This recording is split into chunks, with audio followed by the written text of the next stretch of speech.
Hello, everyone. I'm in the right room this time. Thankfully, it's all right, Lynn. You missed like a hot mess for the first 5 minutes of earlier this morning. I was in the wrong session. It was a mess. And then I talked to myself for 5 minutes. Now I see the live at the top left, so I know I'm not talking to myself now. So, hi, everyone. How's Thanksgiving going if you're celebrating? All right. Dawn, I have to say, I read your comment before I was on.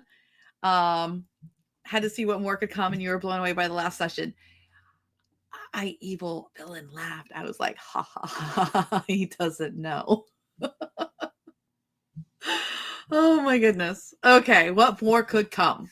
Indeed. This is why I do what I do. I freaking love AI. If a new model drops, I'm like up all night playing with it, figuring it out. So I'm really, really excited for all the things that are coming and stuff I'm going to have time for again. So on that note, we're going to zoom through the notes. I'm not going to go as slow as I did last. Like, y'all can watch the first one. We're just going to go through it. Okay. Hello again, Ruth. Hey, Rob. Thank you, Chris. Hello. We can see and hear you. You know I love that. Hi, Ruth. Hello again. Hey, Lynn. Glad you're here. Hey, Blaine. Yeah, you're watching it at 2x speed. Good luck. I probably sound like a chipmunk. I'm already fast. Hey, Alyssa. Glad you could make another one. Dominica. Good morning. Good morning. Okay. So in the first session, we went over some of the changes. We'll do that again. Your notes are in the description. Please make sure you use the links that are there. Somebody managed to sign up and just like pay $159 for the lab, which cool. I sent you an email. So that's what you intended to do. But if you use the links that are down in the instructions and stuff like that, that'll get you for the 30 days. That'll set you up for the 30 days. All righty. Let's go ahead and go over the notes really fast. So your notes are there. And of course, for those who don't know, my dog Dasha, she was in and now she wants out. So now I have to let her out. It's just the way it works with lives. Go ahead, Dash. Basically, Dasha's famous because if I start a live and she's not in the room, she wants in the room, which I offer for her to be in the room before I start. And if she's in the room when I start, invariably she wants out of the room sometime in the middle of the live. It's what Dasha does. Okay, so yeah, sorry about that. That thinks I want to do AI. So we have a special 30-day trial of the FFA Mastermind. Why? And for those who are like, what? A Mastermind? What the heck is that? It's lab, guys. It's the same thing we've been doing since May of 2023. The difference is that now we're calling it a mastermind because that's what people understand. Oh, hi, AB. Lee, good to see you. Hello. Good morning. Afternoon. Harper made it. Good, good, good. Glad to see all the FFA meetings. Hello, Carol. Hello, hello, hello. Okay. Now, why are we doing a 30-day trial? Because this is it. This is the last chance to get on the train for now. And honestly, I have no plans to reopen it in 2025. The truth is that at this point in time, the gap in education, the gap in knowledge between people who have been working on this for 2 years and people who are just now starting, it's too big. So we're doing one last kind of push over the next 30 days where we're going to get everybody new and everybody like that caught up. And then after that, unfortunately, if we reopen the Future Fiction Academy Mastermind, it will only be in a cohort situation where like there'll be prerequisites and stuff. And the truth is that's only happening if current members of the FFA want to step up and help make that happen. Because I don't have the spoons. I don't have the bandwidth anymore. I talked a little bit about it in the first session. I'm prioritizing what I can do for the community. And I'm learning more and more about, you know, what I can do, what I can't do. And unfortunately, where we're at right now, it's too much of a gap.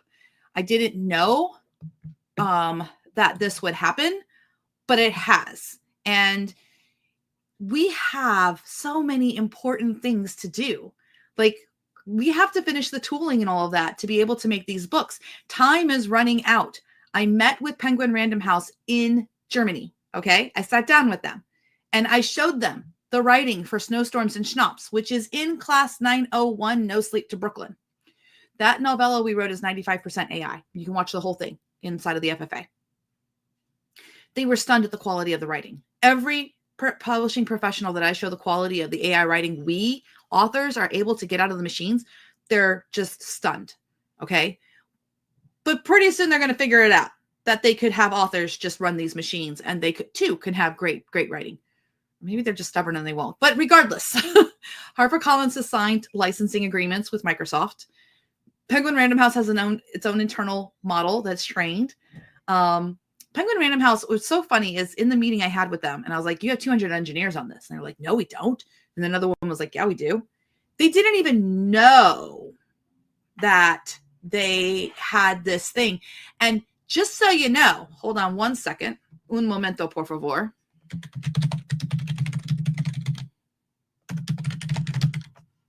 I'm just going to Google Penguin Random House machine learning jobs. I know I'm not sharing my screen. Give me 1 second. Just so y'all can see that I am not making this up. And of course, now Dasha wants back in. So hold on 1 second. You know, they're laughing at this. All right, Dasha's in. And hello, Ikello. Ikello, are you trying to join me or are you going to join tonight, the night one? Okay, so let's get back to this Penguin Random House, and I'll wait for Ikello to answer. Ikello says hello. Ikello runs Future Fiction Factory, and he is also joining our YouTube team, and like he's also a member of the FFA, and it's all great. If you got to meet him in Vegas, we had a lot of fun there. So let's just Google Penguin Random House machine learning jobs. They have a whole page trying to recruit people to work for their company. Specifically for machine learning. And the why work with us. This woman right here, I actually met her at a luncheon, not like met her. She was on a Zoom call. Okay. The AI and machine learning group at Penguin Random House is an innovative R&D team. I have had the opportunity to work on natural language processing, computer vision, and forecasting projects with the autonomy to explore cutting edge research and original ideas. By working on a small team, I've had the flexibility to choose projects that interest me and improve my skills in many different ML topics. And what they say that they're trying to learn is there was something here about what they were trying to do. Give me 1 second. What their goal is. Yeah. We support book creation and sales at every stage of the process, starting with developing and supporting tools for our authors, applications for the publishing teams, systems for the warehouse fulfillment teams, and websites and mobile apps that help our customers discover and purchase their next read. And here we go. We are a department of 200 people. So it's not like, now they're not all working on a book machine, of course, but I can tell you what, when I showed them the writing from the book machine that we had done, they weren't shocked. They wanted to know the prompting of how we got that, which told me that they were already working on it. And the only reason I could think of why HarperCollins would want to license with someone to make models specific to their content is if they too have started to figure out prompting in different, I mean, they should. We've been free on YouTube for like a year and a half. Like, I don't know what they're doing. So if I seem alarmist, it's because of data. It's a data-driven alarmist situation. So the data-driven part that I have is in 2021, friends of mine showed me AI writing. It was pseudo write back then. And then I found OpenAI and like the mothership of where the source was with the playground and everything like that. I would publish 3 books with AI in it in December 2021 and into 2022. By December of 2022, I started teaching classes on artificial intelligence and showing everybody I could basically pseudo write because it was the easiest thing to learn at the time. Then January, I had a whole school started. Pseudo Write hired me to be a community manager. I was there for only 3 months. I quit there for reasons and then started the Future Fiction Academy because I really wanted to be in education and build tools that we could be in control of. And that's where we are today. So how many of you knew that there's 200 people on staff at Penguin Random House just to figure out AI for all aspects of the publishing system? And it's us versus those 200. And it's not just a Penguin Random House. It's everywhere. It's every major company has engineers on staff to try to figure out how can AI make it faster. And AI writing for authors group, a Facebook group, great Facebook group. It might have been in the art group. One of the two groups. Somebody posted today a picture from one of their publishers of like, I think this is AI art. So, and here's the crazy thing, because I've been at conferences all year this year. I've had to hear from people who are in trad pub and all of that go, no, because they won't, my agent won't accept AI writing. My publisher won't accept AI writing. That's because you're not part of the plan. That's why they won't accept your AI writing. You are not like authors on spec and in the slush pile and all of that. That's not part of the plan. The plan is to replace us. And it only makes sense marginally business-wise. I'm not advocating for that. I'm just saying, like, on the paper, the numbers and stuff. When I went to Germany at the book fair, do you know I expected to be ostracized for using AI? Do you know what I got ostracized for? For being a self-published author. For being an author at all. Because it's a publishing conference. So if you're an author, they basically look at you like you're desperate, or you're some kind of like, oh, you're an author. Well, we don't work with authors. I'm sorry, but my revenue as a publisher is actually bigger than some small publishers that you do work with. So I should have just called myself a publisher, but I didn't know. It was kind of shocking. I felt like I had gone back in time 10 years, honestly, at the book fair. I saw them have these huge, like, it's almost like they built little mini apartments. It was so funny because you go to the book fair, right? And they make a big deal about who you get meetings with. Okay. They build pony walls, half wall in other countries. So like, you know, like the little half wall that sometimes that you build for like aesthetic purposes or whatever, maybe in a living room or a bathroom. It's not a full wall. It's just like a half wall that comes up to about your waist. They built that to like section off, like, this is the territory for this publisher, or this is the territory for that publisher. Then they had little tables in there, and each little table had a bar, like you see at a cafe, with a little circle and a number in it. So like table number 34, your French fries are ready. It was kind of like that. Now, they're only protected by a half wall. I want to explain that to you. So like, and then there's all these little cafe tables. You go to the front of it where they have this like front desk, and they're all like official, like, oh, well, your person, da, da, da, da, da. So I go up for my meeting and they're like, your person's not here yet. I'm like, I know, I can see that he's not here yet. And they were like, oh, well, I was like, you told the other person to wait over here. And they're like, oh, no, wait, we'll set you back and get you some refreshments. What's crazy is that the reception people act like, well, no, you can't talk to so-and-so. And I'm like, I could just lean over and shout. Like, they're right there. It's not real. Anyway, it was very interesting to be at the book fair, the Frankfurt Book Fair. It was neat to see. I don't see them being able to have those kinds of events for too much longer, because the cost is just going to be too astronomical. But we'll see. We'll see. Animal pens. It was just funny. I was like, I can see them. Like, I know you're a reception. Well, your person's not here. I know. He's wearing a pink shirt. I saw him earlier. So at any rate, let's go back to the notes real fast, because I'm way off track, way off tangent, and we're 13 minutes in. And I want to get to Rexy because that's important. So we are closing. I'm not sharing my screen. I know. I'm getting the hang of it. I'm still rusty a little bit.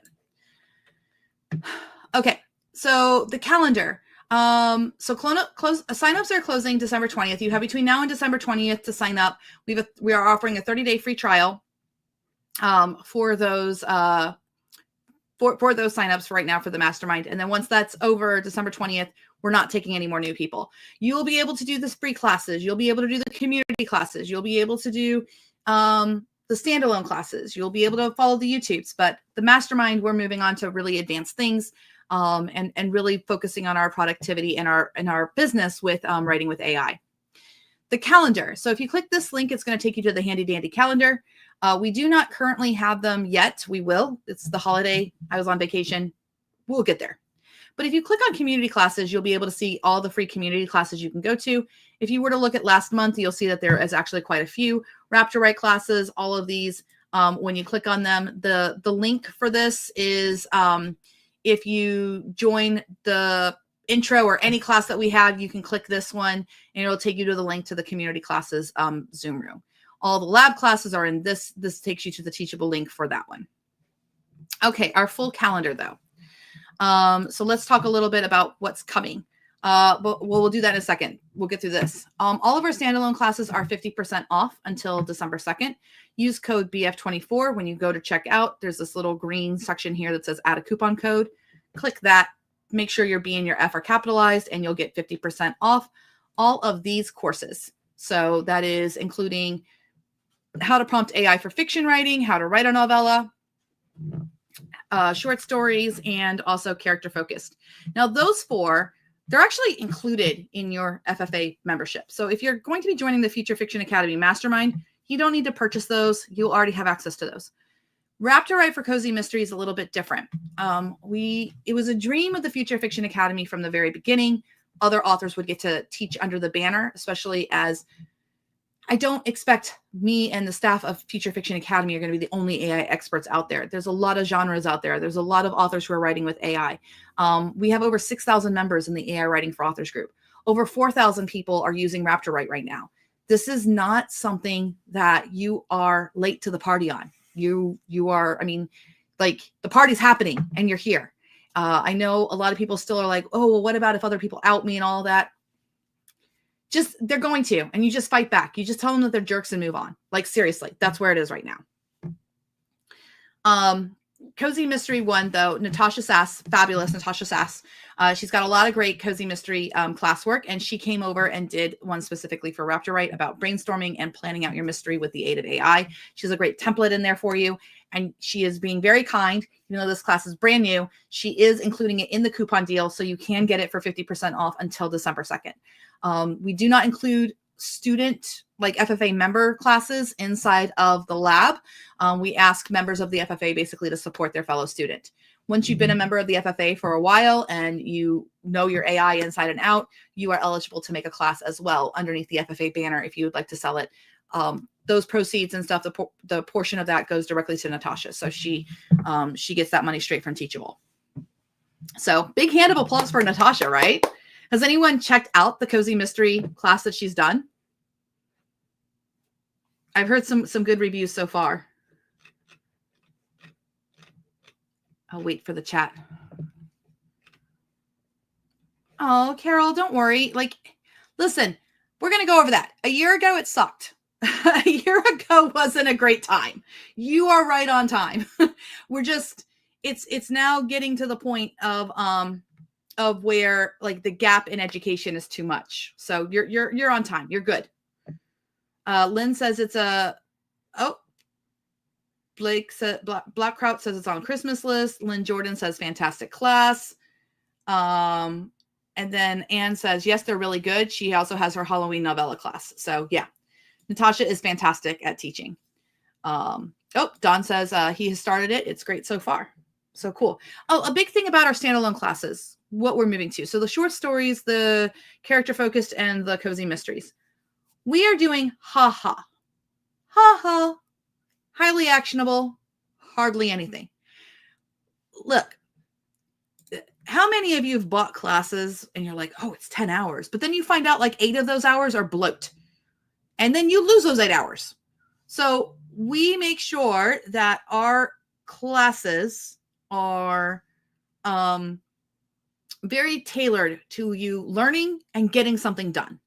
It's designed to be 1 to 2 hours if we can, so that you can just grab and go. The older classes of how to write a novella and how to prompt, those are like multiple classes all in one. So those are not, they're not just 1 to 2 hours.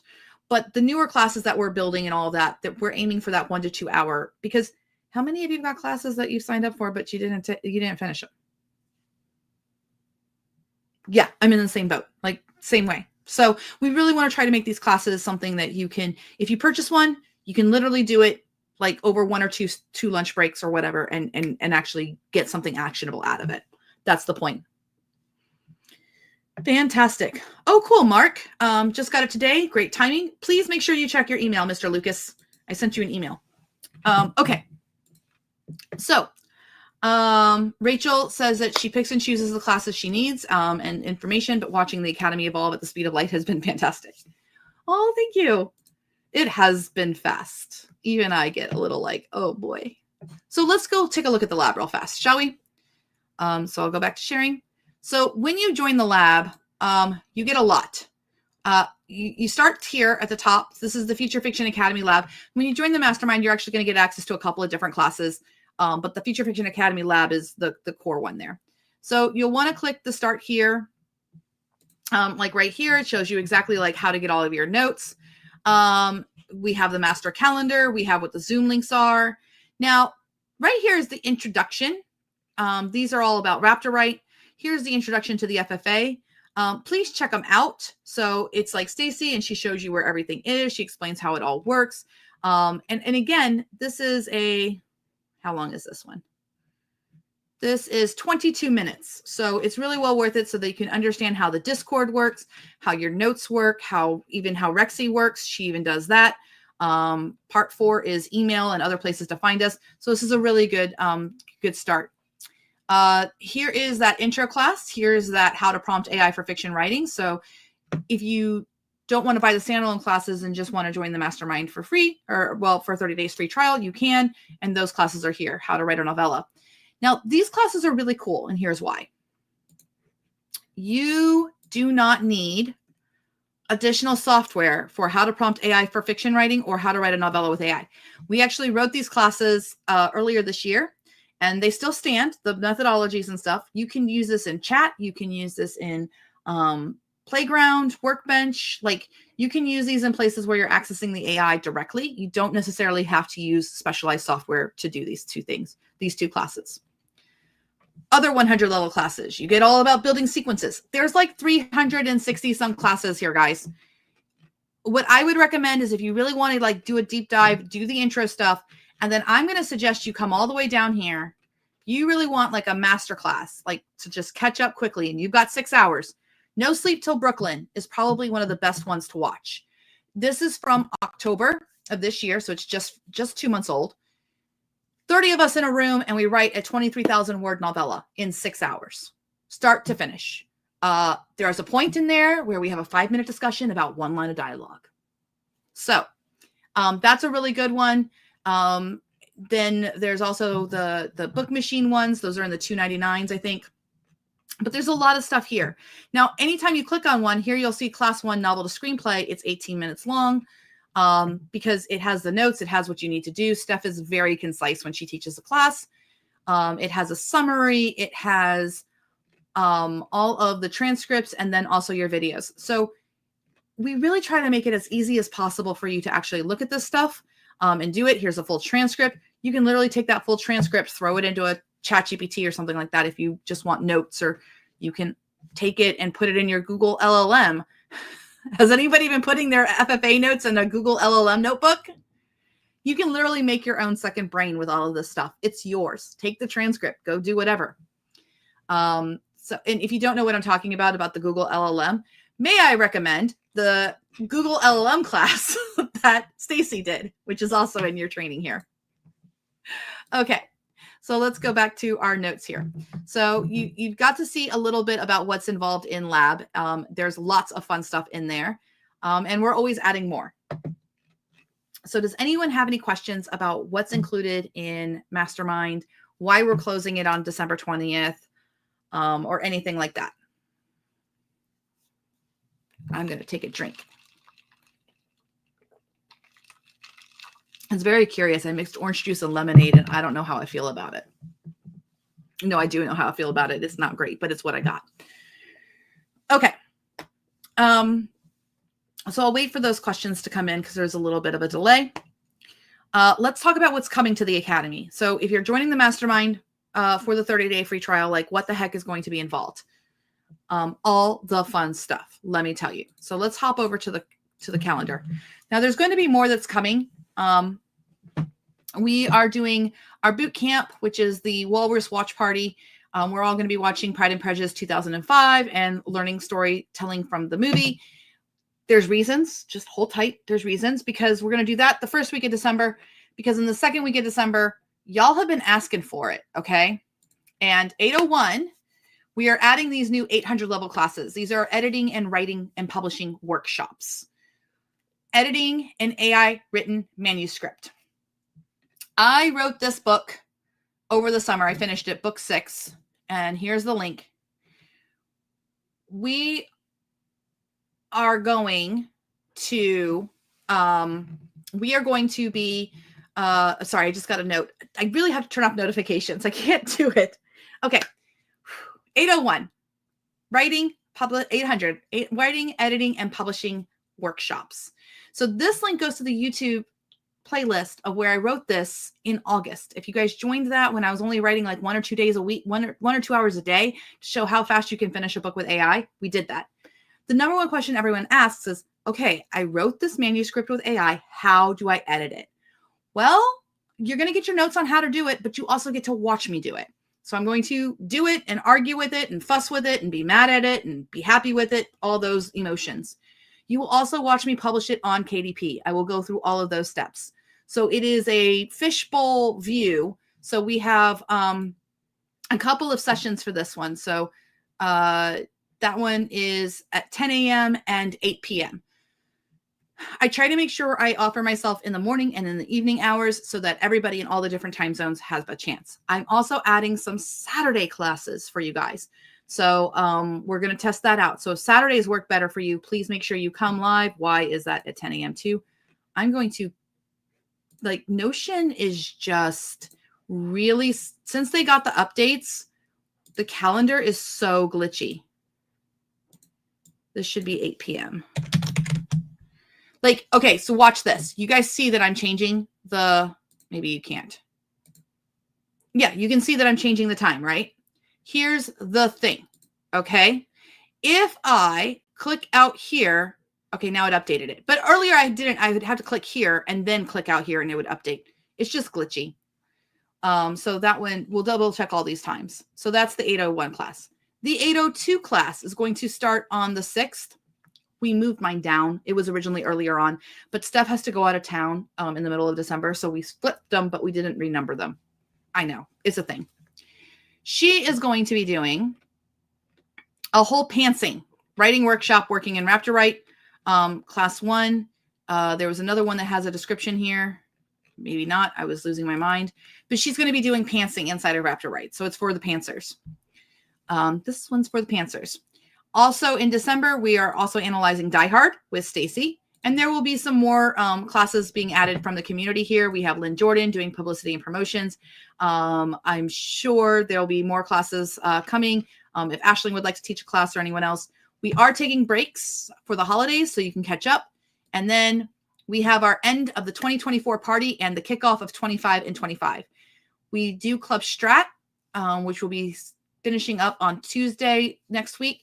That is our business accountability program that we've been doing. And for the new year, you can thank Alistair for this. We are doing 25 and 25. That is going to be the new accountability goal. You don't have to write 25 books. You can write 5 books and put them in 4 different languages. It's fine. Well, plus English. So there you go. There's your 25. Trust me, we've had to wrap our brains around the fact that AI can let us do a whole bunch of things. Also coming in January, so we have the 25 and 25. More classes will be added. The 803 class. Excuse me. This actually starts earlier. Down here. Y'all have been asking for this too. We are going to write from scratch a 5-book series of interconnected books, novels that are themed in Formula One. Yeah. So it's going to be awesome. You're going to get to watch from beginning to end. So it's 16 sessions. If I can do 5 books in 16 sessions, like, whoa, we'll see what happens.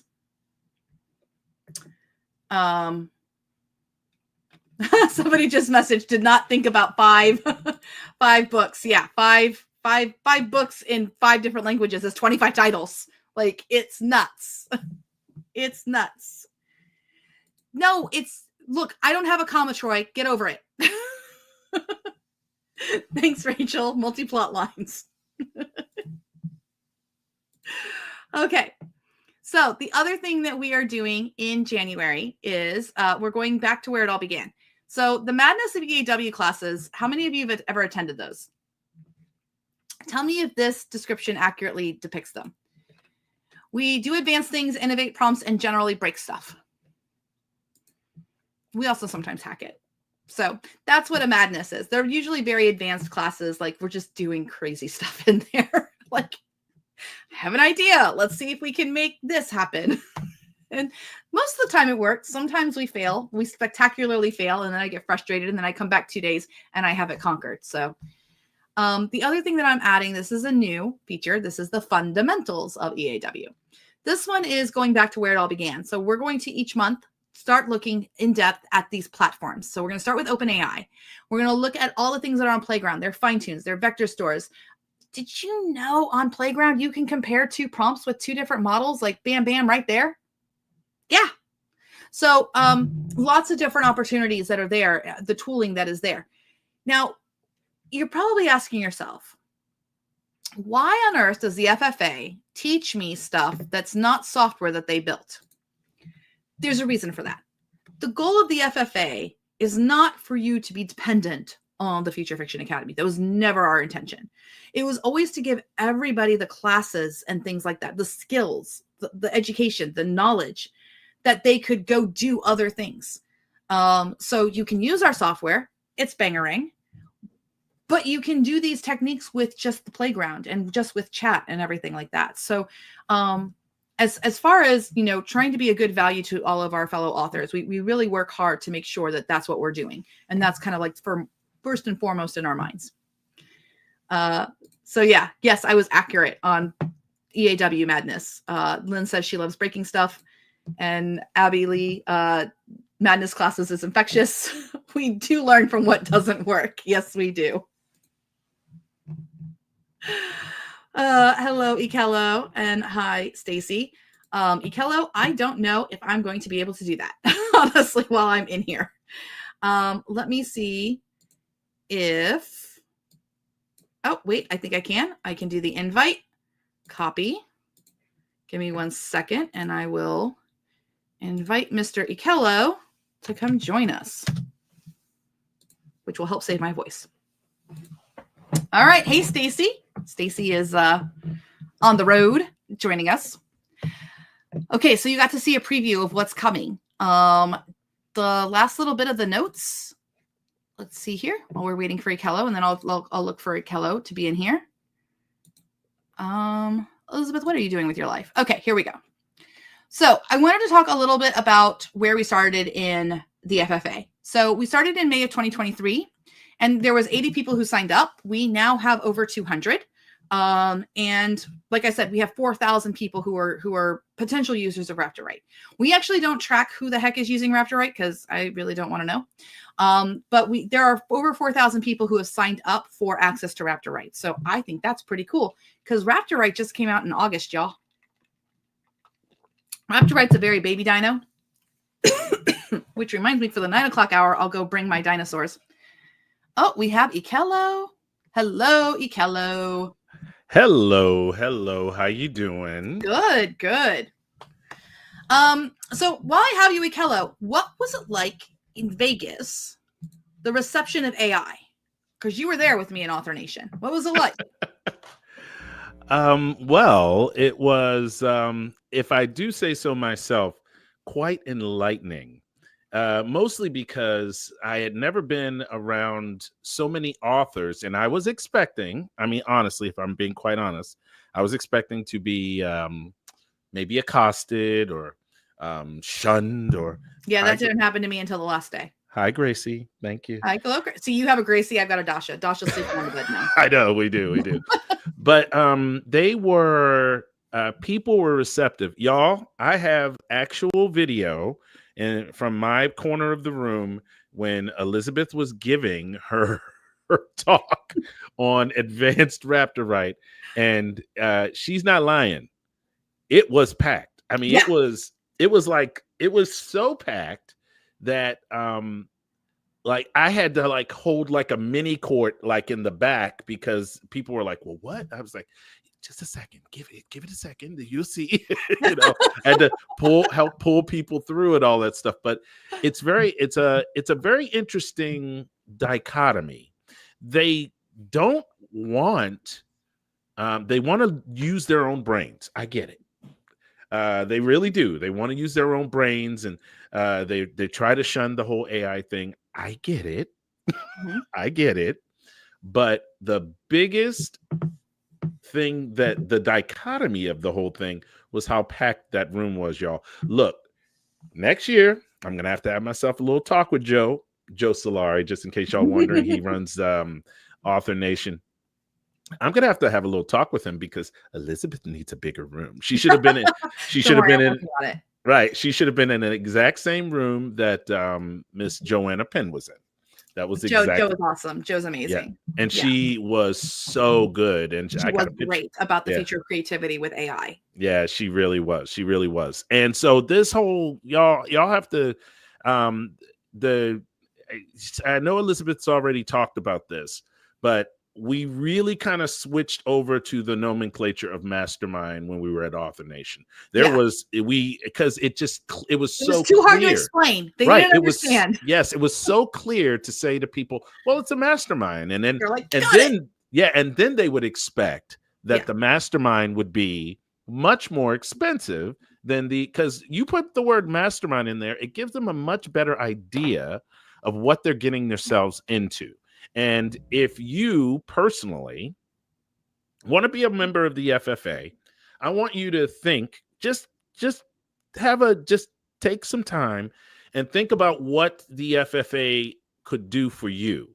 Meaning, what is the thing that you need? Do you need the marketing part of it? Do you need the just basics of how can I even just do the basics of publishing? Do you need just my ideas are great, but my execution is awful?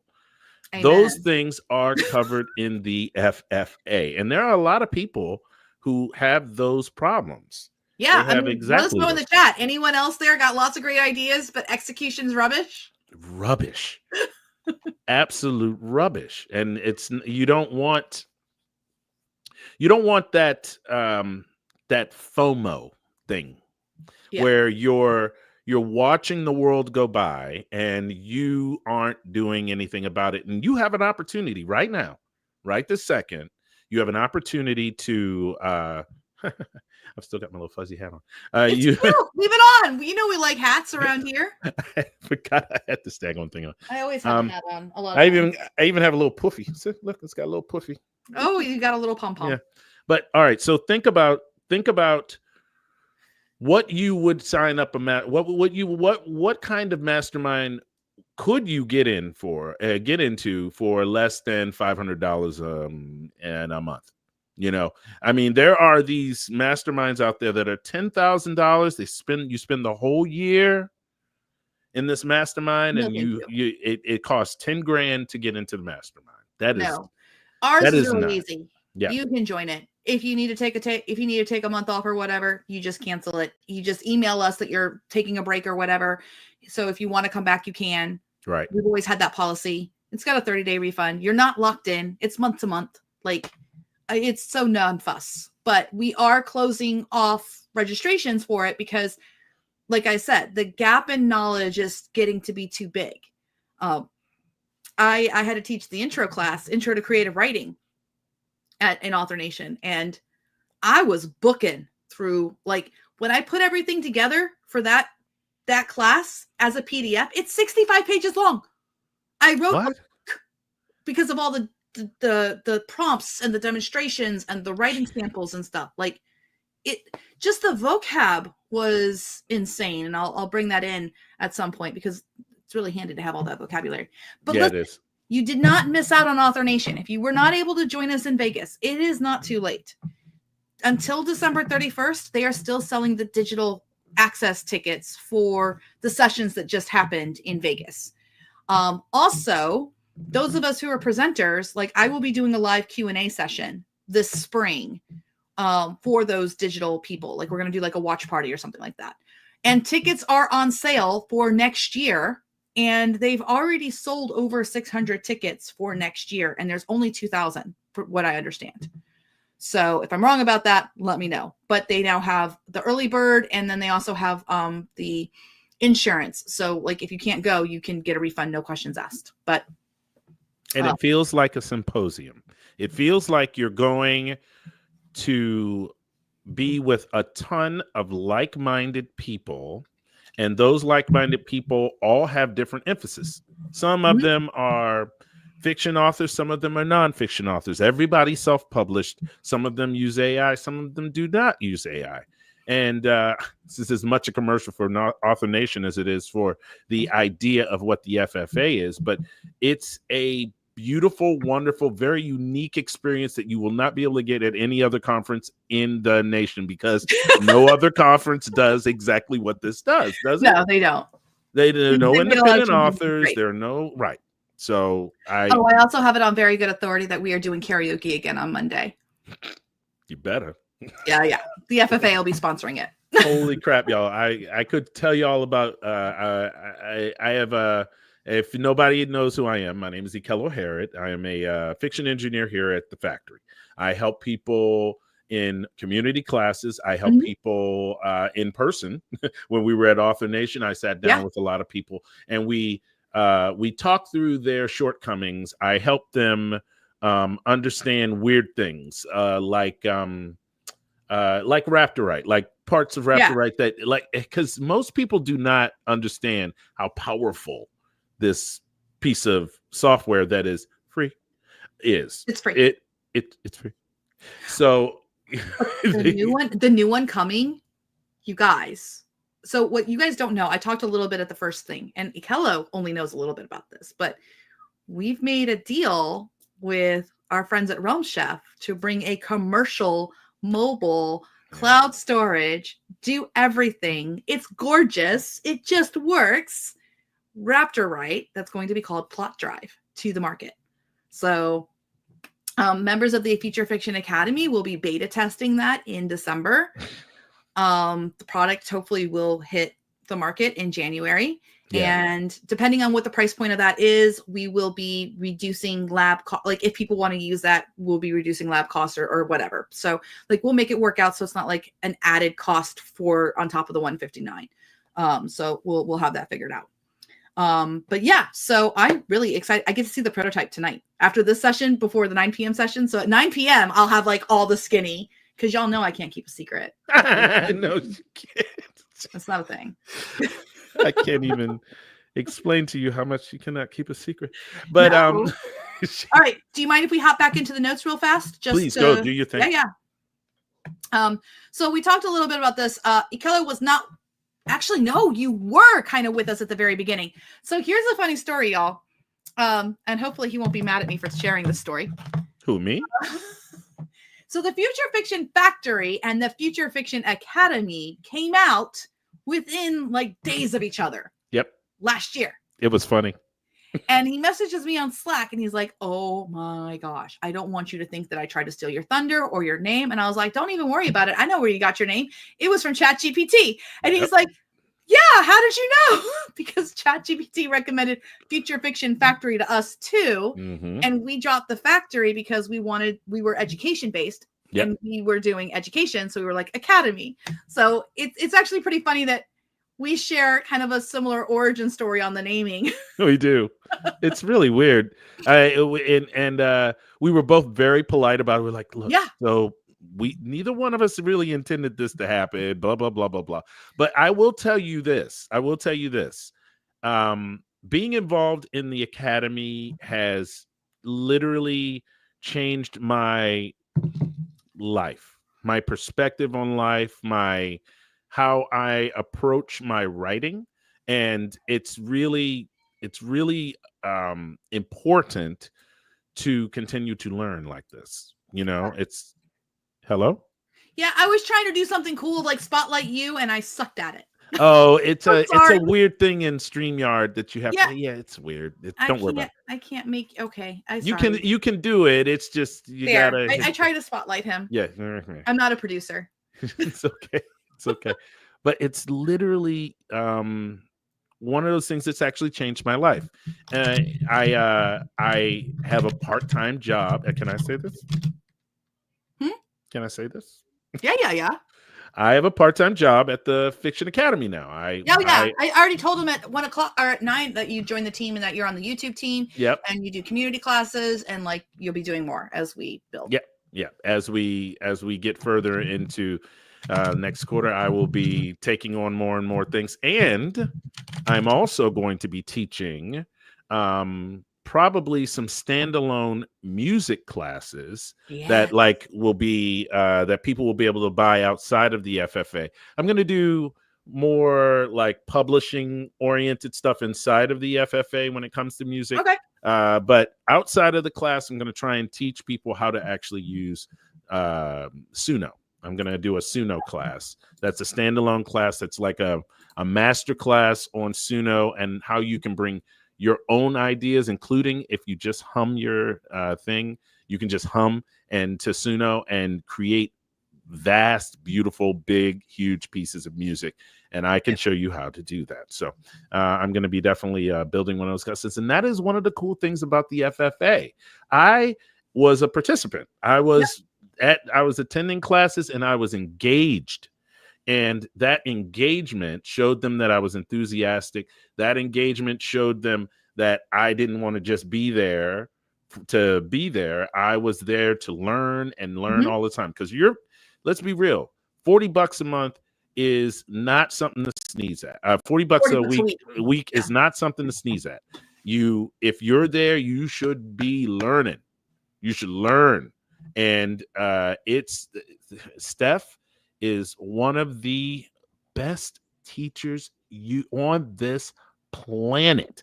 She literally breaks everything down in such intricate ways. And Stacy, I thought that, I mean, Stacy is she's not an extrovert, right? No. She's not a put herself out there sort of person. The woman nails classes. I mean, nails them. She likes to pre-record it. Yep. They are just perfect and beautiful classes. She and I went to NEEC together in September, and she tells this to other people because I was tired and I was like, oh, I'm so tired, I'm gonna go to sleep and all that. And then people were like, you want to go out? And I'm like, people, let's go. And she's like, she told her husband, she's like, she was exhausted. She was falling asleep in the chair, and then people invited her out, and all of a sudden it was like she got energy. And I'm like, that's an extrovert. Because she's the exact opposite. Yeah, she's the exact opposite. I'm an extrovert too, so that's why we work so well together. Yeah. And but she literally I called her up during one day at Author Nation because I not only I had interviews with everybody from the CEO of Pseudo Write all the way to Joe Solari, who runs the place himself. I have tons and tons of content that's coming out on the Future Fiction Factory. And as I'm going through all of these things, I'm also jumping in at the tables with the FFA. I'm sitting down on individual tables and pulling people over and talking to them about Raptor Write and helping them out. We were in the room. Remember the room? To the point that I talked to people later on in the week, and they were like, "Oh no, I already talked to your rep, Kello," and I was like, "You did? Cool." Sorry, my enthusiasm for the fact, my enthusiasm for the academy we is can wax poetically all day, but we're at 49 minutes. Let's get through so we can get into Rexy, because I want to get through this. I'm going to skip all the rest of this because we already talked about that in the first hour. But the big thing that I do want people to walk away from is be very careful. Definitely read this part about the state of AI being sold to authors today. There's a lot of Black Friday deals out there right now, and this is your PSA. A lot of them are offering lifetime deals on things that are too good to be true, saying like, oh yeah, $15 and you get unlimited AI, or you get ridiculous amounts of AI, or we put it all together. There's no way for them to discount it. There's not. And right now there's a lot of VC money floating around. You might have heard that Spines they raised $16 million for basically a vanity press for AI, which we got questions about that. A vanity press? Yeah, so the term vanity press is what we use in publishing if you pay for a publishing package. So anytime you pay like $2,000 or $1,000 for, we'll edit and make your book cover for you and this, run away. Run away. It is vanity. Okay. How do we know it's vanity? Because they're charging you, the customer, to publish your book. And then they're like, we're acting as your publisher. Somebody acting as your publisher doesn't charge you. Right. I mean, acting as your publisher, right, can set a budget and all of that and arrange for those things, making your covers. May we recommend the ideogram class that Al just taught? Because like ideogram's off the hook, y'all. Y'all can just make a book cover. Boom. It's so good. Yes. If you really, really want to use like a distributor, go to Publish Drive. Okay. Publish Drive are great for like, if you just really want to be wide and all those things, and you just want to write your books, they have a AI book creator. They have helping you with your metadata and all of that. If you want to go direct, then you go direct with like KDP and all that. So, the Blaine says that he's published, this is a different thing. He's published books for other people that they've paid me, but that was basically me doing services. They got all profits from sales. That's different if you're doing that like in an agreement or whatever. You really didn't publish the books. They're the publisher of record and they're controlling the copyright and all of that. So you're still offering services. And that's fine if you're doing it as a deal with all of that. And all of this, his rights and transfer to your account. This is different. These people are going to get a whole. So here's the thing. All these companies that are raising VC capital, they will put this one factoid in their like dossier or their information. Are you ready for it? What? 800,000 people a year want to write a novel. Because if you ask adults, what do they dream of doing? They all say, I want to write a book one day. Guess what percentage of those people actually want to do the work? Not 800,000 people a year. Yeah, not 800,000 people a year. So it's when people who don't understand publishing come into publishing. And Chris is like 0%. Susan's like none. Yeah. I've been publishing since 2011. And I tell my students this all the time, okay?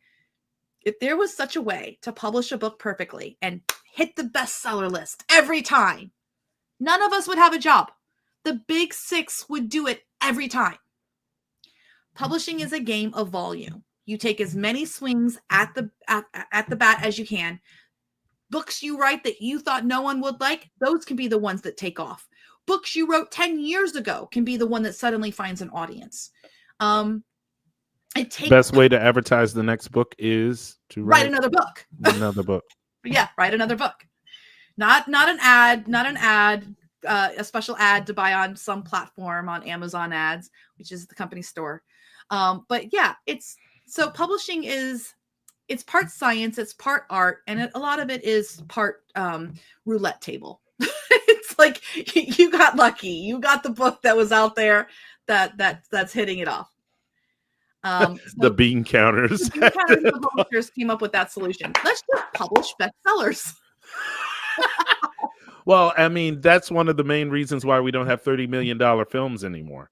Those cool, awesome $30 million films, because they cannot see a possible way. There's no possible way to make money off of a $30 million film. We must spend $200 million on this film. And that is that's MBA logic. That's publisher logic, and usually MBAs are the ones that are in charge of publishers. But and we like people with MBAs. Stacey has an MBA. Yeah. But there are some MBAs. Yeah, there are some people who I had a conversation, remember? I had the conversation with the chief financial officer of Random House. And you're kind of going, wait a minute, you don't understand what I'm saying out of my mouth, do you? No. And he's like, no. The big shocker there was I pointed out that they were acquiring dark romance. And the people at the meeting were like, yes, dark romance, all about the dark romance. And I'm like, what's the #1 book last week on Kindle? And they were like, I was like, Aaron's Obsession by Jolie Vines. Amazing book. I've read it. I don't even read that genre, and I like that book. I'm waiting for book 3. Is she a trad? Huh? No, she's indie. She's indie, and she got to #1 in the Kindle store. Yeah. She's not trad. No, she's not trad. And that's why they didn't know. So an indie's already cleaning your clock. And we're working on getting the books that you're going to put out next year. They have no idea. They have no idea. We invent the genres that they come into later. Okay. All right. So Rexy, let's go ahead and so innovations. We talked about all this. We did the you aren't sharing your screen. Yeah, I know. I'm just reviewing the notes real fast. I'm catching up. Okay. So this is going to be interesting because I don't know how much we're going to show of the screen, so I'll work on it carefully here. Is this easy peasy? Well, no, we did easy peasy at the earlier session. So I'm going to show Rexy. So Rexy is our first dinosaur. Let me go home. And you will find all the documentation, like right here. If you click all the documentation, here is all of your documentation about Rexy, how to do things, different superstructures, make new blackjacks. Rexy is a beast, and what I mean by that is, what happened was, what happened was, we started with this, which is prompter. Okay. And the idea of prompter was pretty basic. You would have this prompt library. We even created a Dewey Decimal System of prompts. Like, we thought we were slick. We were like, this is the future, y'all. No, it wasn't, but that's okay. We got there. We just had to take a lot of detours. But there's still some really great prompts in here to get started with. So for example, I'm just going to click this plotting one, this 400, and then the 401. And I'll click load prompt, and it has, it'll fill this in. Now, the reason I'm showing this is because Rexy 2.0 is going to be revealed to you guys next week. And it is Revenge of the Prompter. So where the prompter has read these ideas, and then you'll see, let me zoom in real big here. And I can close that out. Okay. You see how I have ideas, and then I have ideas in squiggle brackets? The squiggle brackets here tells me that it aligns with this field right here. So if I type in Thanksgiving exploding pies, pumpkin pies. Okay. Then create an outline with a number, act, plot structure. Let's go with a 5-act plot structure, shall we? And I'm going to click save. Now, once I click save, if I just want to construct the prompt only, I can do that, and it's going to show me the prompt right there. We're in front of the I see that. We are in front of. Hold on a minute here. Let me just turn us off for right now. You'll see that down here at the bottom, read these ideas, Thanksgiving exploding pumpkin pies, then create an outline. So I constructed the prompt. Now, the other cool thing about this is this was a big innovation at the time. Not so much anymore, but it was at the time.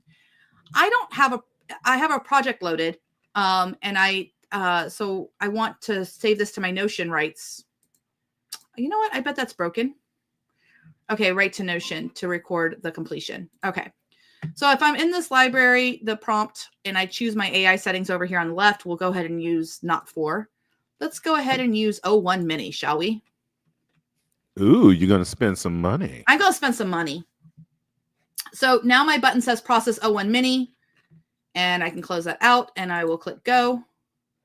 And just in case you're wondering, everybody, when we say you're going to spend some money, it's because this particular model does a lot of thinking, deep thinking. And so it spends a lot of tokens in the background. You don't even know it's doing it, but it's doing it. So mini did not work. So let me try 4.0 latest. Okay, there we go. Wow. Why did you think mini didn't work? Because streaming came out and Joseph went on vacation, and I don't think it got updated in Rexy. Oh, yeah, true that.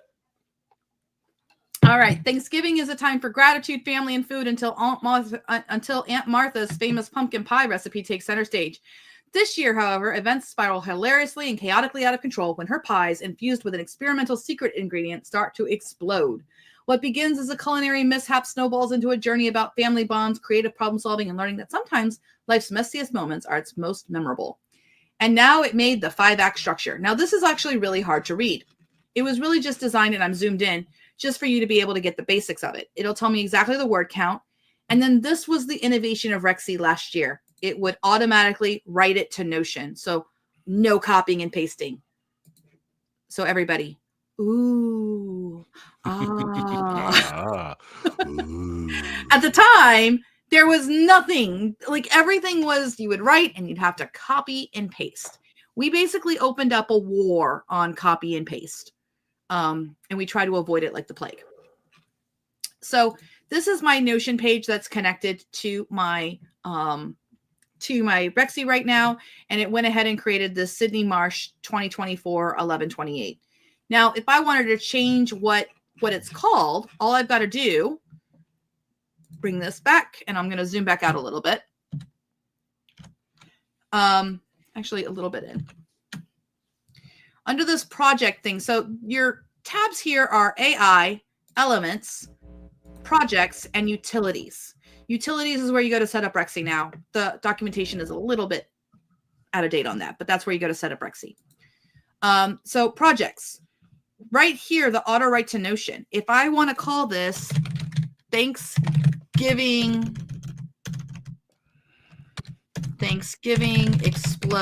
explodes, and I'll number it for 2 because it's the second iteration that I'm doing. I can also click this auto log to Notion. This is another important aspect that's important. So I'm going to go ahead and click process this again, and it's just running it again. Sometimes I forget I even know how to work with Rexy, and I do. As you're going through the steps, I'm like, oh yeah, I can totally do this. Yeah. So 695 words that time, and it is saving it, and then it'll pop it up that it's on my Notion page in a second here. There it is. There we go. Okay. So let's see where that went. So there we go. Thanksgiving explodes. It's right here. So that's the information there. But more importantly, if I come over to Sydney Marsh, there's this log page on all of your stuff. And there's a log here that has the exact prompt that I sent. It says exactly what model we did, what temperature, how many tokens, the top P, the system message. You're a best-selling developmental fiction editor. Read these ideas, Thanksgiving, exploding pumpkin pies, and create an outline with a 5-act plot structure. And then here's the response. What's cool about the logging thing is that you can just be working in Rexy. And if you have log turned on, you don't have to remember what was that prompt that you ran that one time with the ideas that you had that one time. Because it's there. And you should definitely take advantage of it too, because how many times have you built a beautiful prompt that actually did what you wanted it to do and you can't find it? Nope. Can't find it in your notes. Can't find it in your Notion. You can't find it. No clue. So yeah, log. I love Rachel. Rachel says, Rachel Heller says, wow. I get it. So that's where Rexy started. Rexy started with prompter, and then we got Word Banger. Now, why did we call it Word Banger? Well, because Elizabeth. No. It wasn't you? At the time back then, it was not safe for work. Models would only write 100 words at a time. They were really teeny tiny. They could only do a little bit. And that was the reason why you built the sequencer in the first place, so that you could get around in the first place. To get around the 200-word limit. And so it would just bang them out. Yes. So it also is not safe for work. So it was always not safe for work content. Bang, bang, bang. And then as we started using it for that, I was like, wait a minute, we could bang with the safe for work models and just have a sequencer. So that's how Word Banger got its name. And that's how, so that's why it sounds dirty, because we were all little children working with. I was about to say. Yeah, working with sex scenes. Like literally new models would hit the market last year. And the way I would have to test them is like, can it write a blowjob scene? Can it write a torture scene? And then I got lazy and I was like, okay, write me a motorcycle sex scene, blowjob, but he likes to be tortured. So that way I could just get it all done in one go. And if it decided on any of those things, then you knew. Yeah. And then if it was like, I cannot write this, it's like, nope, we're not using that model. But that's how we learned that Mythomax was my favorite. Griff Mythomax for many, many months. Steph always loved Mythomist. That was her favorite back at the time. And we've done every couple of months we do a deep dive. I think right now Cohere R is the most popular. Not Star Cannon. No, Star Cannon's gone. We lost the Pornhub of LLMs. What? Yeah, y'all missed out on Star Cannon. Star Cannon's gone. It's not an open router anymore. They took it down. Why? I don't know. But I know somebody who is possibly looking into bringing it back because that thing was great. Oh my God. Y'all, the Star Cannon could effectively write well. Yeah. And dirty. So it was great. Yeah. I mean, it was a big deal. Huh, all right. So let's go ahead and take a look at, I'll take away our faces again. What Rexy does. Yeah, the original people stopped supporting it, but I have a feeling that that's going to change because it was just too good. So I don't want to keep this anymore. So what's cool about Notion, because I don't ever want to lose stuff, is I just make a page /page, and I just am like stuff from the live, and I'll come over here. And what I love about this is I can just drag and drop it here, and then I'll throw it onto Sydney Marsh. So it's down here at the bottom. So it's just right there. So I didn't lose anything. I am a dragon. I just wanted to clear out my auto write so that it's nice and clear. And then for my log page, I'm just going to put a line here. You can do a div, a divider. And so the next one will be under here. So you can kind of like divide up your sections there.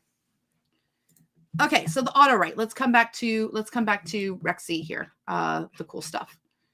So that was prompter. Line editor, don't worry about it too much. Raptor Write basically replaced line editor. Raptor Write's better than line editor. The chat is really cool. We're going to get to Word Banger.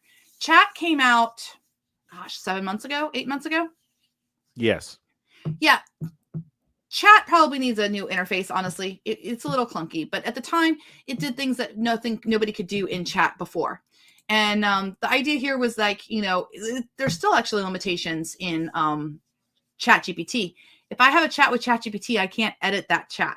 Like I can't edit its response. In this one, you can. So I'm still in 4.0 latest. Let's change. Let's go to Mistral. Let's go to, I don't have my Mistral key in here. We never added that. We'll have to add that in there. We'll go to have Google. to do it through Open Router then. Yeah. Oh gosh, I hate AWS doing Bedrock. that. Don't use AWS Bedrock. That's deprecated. That was for the only way to get Claude back in the day. Let's do Gemini 1.5 Pro.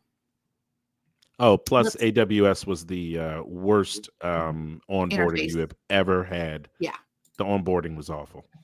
So I'm going to say here, I have 2 novels about an insta-love romance and beverages. The first one is snowstorms and schnapps, and has a grumpy sunshine mountain man trope. The second one doesn't have a title yet.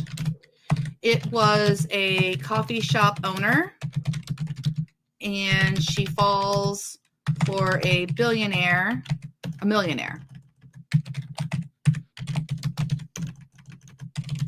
who defies his family. Way to correct the millionaire. Well, no, so it becomes a different genre if you say billionaire. Well, here's the weird thing. Millionaire is actually searched more on the Amazon store than billionaire is. Weird. I know. Millionaire romance is actually more popular to search for. She falls for a millionaire who defies his family and saves her coffee shop, and they fall in love. Okay. I need ideas for a third book. It must be insta-love. Have a subplot to support 50,000 words and involve a beverage. So I can say that, and now it's responding back to me. Maybe.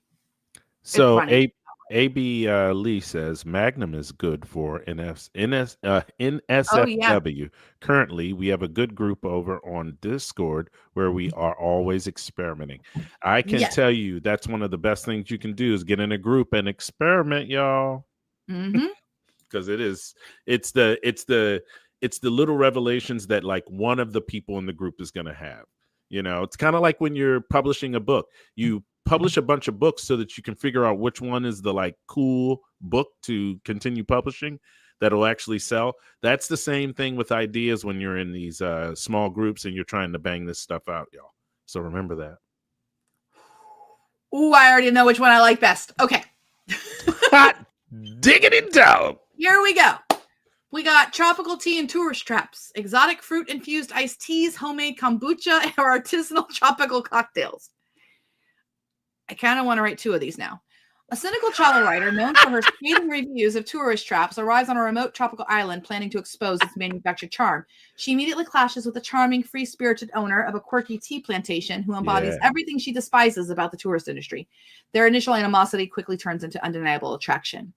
The island's unique ecosystem is threatened by a greedy corporation attempting to build a massive resort. The writer and the tea plantation owner must team up to save the island, their budding romance blossoming amidst the fight. It had good things to it until it brought in the greedy corporation. Hey, remember, you're not a T-Rex. You could fix this if you feel I can. This one I want to do, though. I think this one's hot. The first one? No, the second one. Oh, the second one? Fine wines, vineyard vengeance, and vintage wine. A sommelier, which Sass could help with this because she's a sommelier. Determined to avenge her family's ruined vineyard, infiltrates a prestigious wine competition judging panel. She immediately locks horns and lips with the arrogant but undeniably attractive heir to the rival vineyard empire she blames for her family's downfall. She uncovers a conspiracy involving counterfeit wine or sabotage within the competition, forcing her to choose between revenge and her newfound love. Perhaps the rival heir is also a victim of the conspiracy, offering a chance for redemption and a joint effort to expose the true culprit. Me like it. I like that one. We're not going to do... Okay, so craft biker Bruce. Our heartbroken brewer returning to her small hometown to take over. Okay, so I like some of these. I like aspects of it. Let's say I want to save this to Notion. All I have to do is down here at the bottom. I can save just my responses because we always hated having to copy and paste and remove things. I can save just what I prompted if I want it as a template, or I can save everything. I can also put it in a slot. This one, I don't know what this one does. What does this one do? We'll just click on it and find out. Oh, no. That was to give me a new chat. No! Oh, my God. You did not just do that. I'm going to have to like screenshot all of those stories now. Are you freaking kidding me? I shouldn't have done that, but that's okay. Oh. Well, there was only one good one. I didn't see the prompt either. There was only one good one. There was a couple. I don't remember the prompt from earlier, but it's fine. We'll just bring it in for the word banger. So I will definitely screenshot these and get these to you, okay? Because that's oh my God. Yeah, we'll have to. Listen, don't think I think she didn't know what they did before you. Girl, if you let me just tell you, look, that would be the case. That would be the case. But we're working in the world of EAW, okay? The madness of EAW. Sometimes you just don't know what that button does. There is like Joseph will put like, okay, so you've all seen folders. If you haven't seen folders, we have. They saw it earlier today. We have Elizabeth did a video, a longer form video. And after the folders come out for real, we'll have a different folders video, shorter little things that y'all can just like bite size it. But there's a whole interface in folders now that's brand spanking new from 2 days ago that I think I have to redo a video. Because I'm like looking at the thing going, oh, it's new. It's new from your just like. Oh yeah. He has these three icons. Yeah, and I played with it today and it was like natural. Like everything it just made sense. It made all the sense. You know where everything is. You can see the list of stuff. So I have to make sure that the video I put up there, which has been delayed a week anyway, so it works out.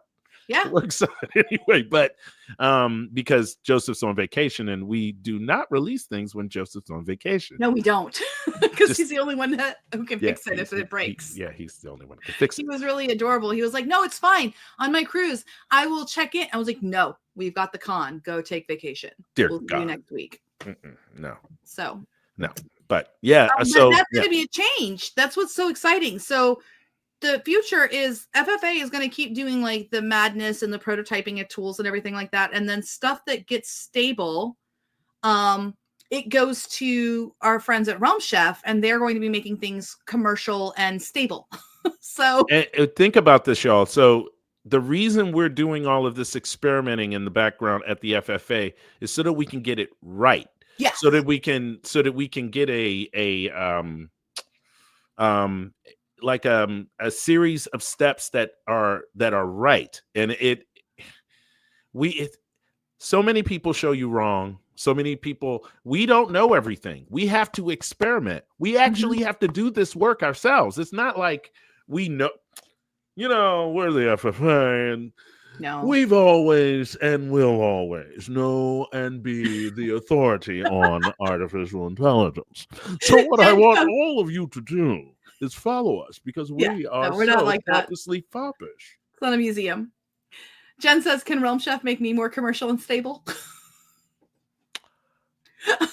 No, I'm sorry, but that's like a you thing, not a us thing. That's a you problem. Yeah. But yeah, no, what Ikela was saying is right. Like I will admit I'm pretty quick to figure things out, and if I can't, then I get really frustrated and I will not stop until I but then you sleep on it and everything's fine. I'm sorry? But then you sleep on it and everything's fine. Sleep on it and then everything's fine. Yeah. There's actually she rarely gets stuck. She will not say this to you. But most days, she is probably the smartest person in the room. We have to hold her back and keep her, she's got these wings and she starts flying, and you have to pull it back. But besides that, she really is the smartest person in the room, and she gets everything a lot quicker than everyone else, to the point where we have we have like memes inside the FFA about how we have to deal with things after she's decided to go mad. Yeah. So she goes mad. She does a 6-hour session for a weekend, and then we work through groups and dissect things. We have people show up to my community classes, and we talk like out in public. We'll talk about the things that we're doing inside of the FFA. So you have to, if you want to get a good taste of what it's like to be in a group of people who are like-minded, come to one of my free classes. I do them twice a week on Fridays and Saturdays at 4 p.m. Pacific time. Oh, is that the new time? Because it's not on the calendar yet. We got to not yet, but we will get it straight. Calendar. Yeah. But those are the times. It's 4 p.m. Pacific time, 7 p.m. Eastern. Yes. Friday and Saturday. Yes. I'm trying to make it so that it's cool for Australians to show up. So I think that time is right at the cusp of Aussies being able to show up for that. I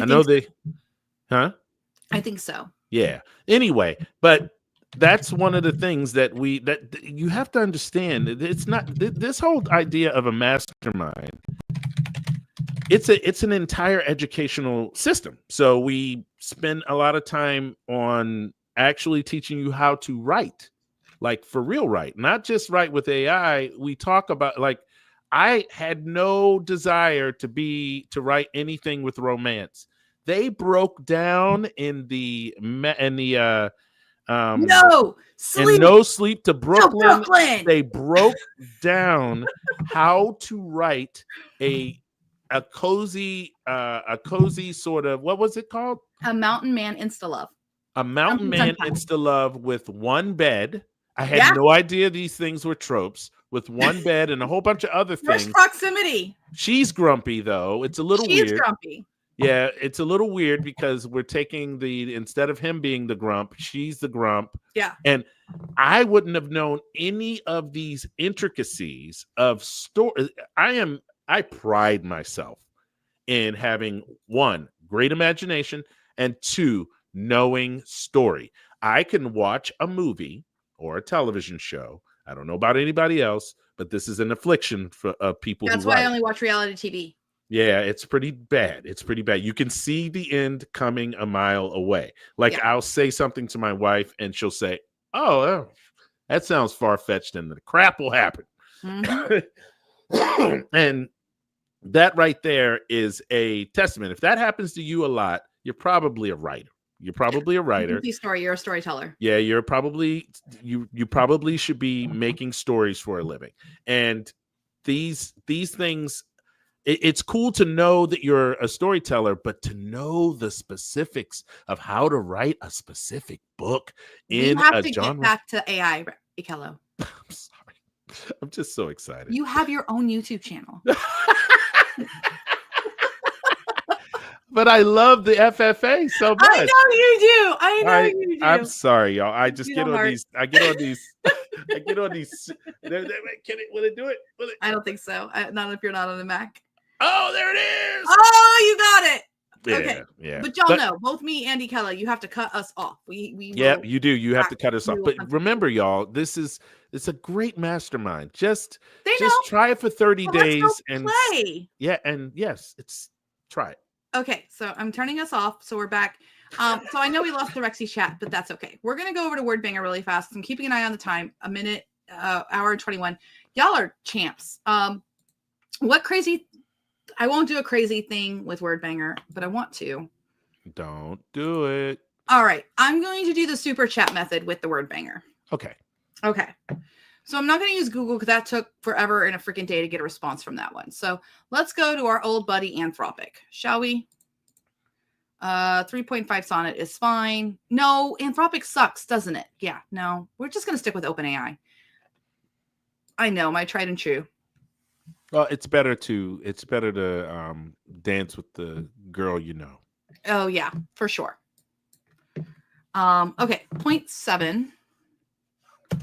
So this is the best way to explain how Word Banger works. So if you can think about an Oreo or a hamburger, your system message is the first one that goes as the prompt. So that's like the top bun. And then your, we call this what do we call this one? Oh my God, I just blanked. What do we call the top box? Just the top box? No, Insta One. Insta One? And no, because it's Insta One and Insta Two. Insta is a bang. This is in the big bang box. You know what? This is just the top box and bottom box. Well, there is the big bang box. Yeah, the big bang box here. That's your squishy middle. So just to show you how it works, I'm going to put a system prompt in here, and I'm going to say, you are a Insta love romance acquisitions editor for novels. So I'm giving it a persona. This is like prompting 101. Now, if I want that to be on all of my Instas, because we hate copying and pasting, I'd have to copy and paste here. Up here in system message, I can put it here, and I can update all my Instas. And when I come over here, the Instas are all the systems have it. So even system 4, if I go system, it's there. That is sexy. Yeah. So an instance or a bang is interchangeable. A bang and an instance are the same thing. An instance has a couple of components to it. It has a system prompt. It has a top part, so it's loaded before the big bang box. Anything that's in the big bang box is in the middle, and then the bottom part. So let me show you what this looks like. I have written 2 books already that are Insta Love and beverages. The first is Snowstorms and Schnapps.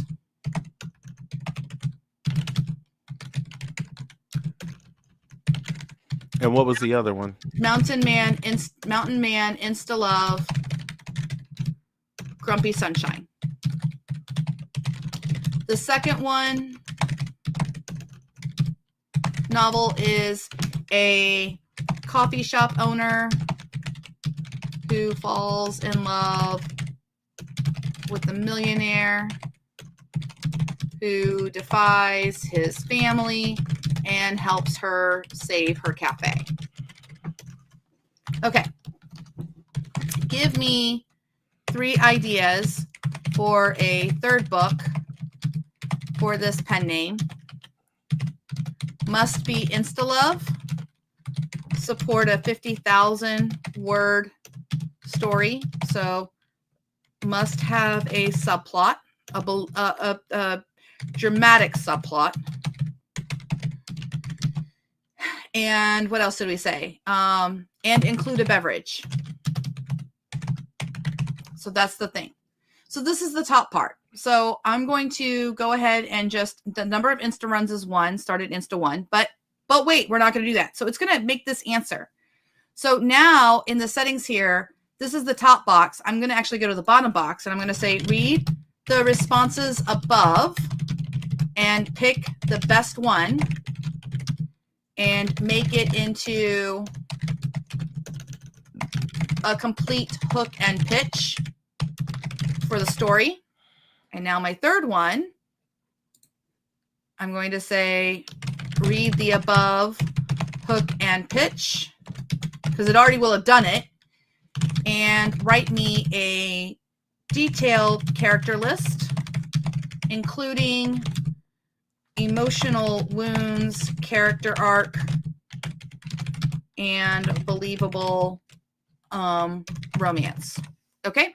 And then once we have the characters, what do we need next? How about an outline? Great. Write a detailed outline. Now this last one, the 5th one, here I'm going to say, read the outline and make a list of weaknesses in plot, characterization, and believability. Okay, so that's 5 prompts that we have right there. Now, if I was to run this in a different system, I would have to run that like 5 different times, right? Like I'd have to copy and paste, copy and paste, copy and paste. This is the brilliance of Rexy. So I'm going to go right here. No, it's not on purpose. It's a typo. Thanks for catching that, Chris.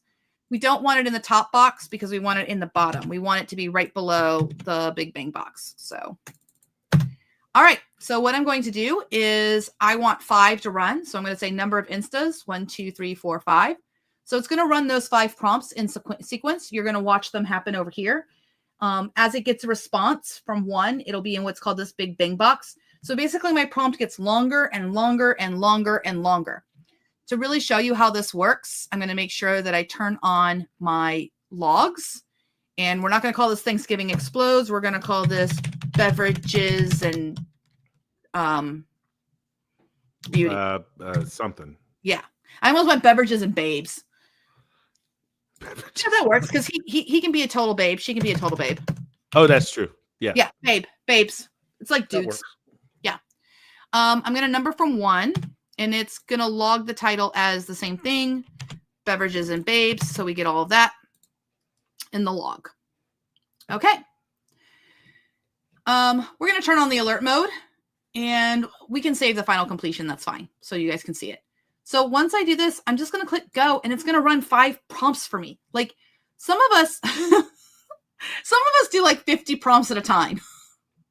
Let's build on your trend of pairing swoony, dramatic romance with drinkable charm. Oh, we got Vineyard Valentine. Perfect.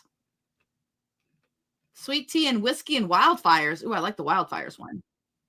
What did you pick? Okay, it picked the vineyard. So it's done a hook. She's fighting to save her family's vineyard. He's the billionaire next door, determined to be her downfall or her forever love. Okay, that's a little bit weak. We can figure that out.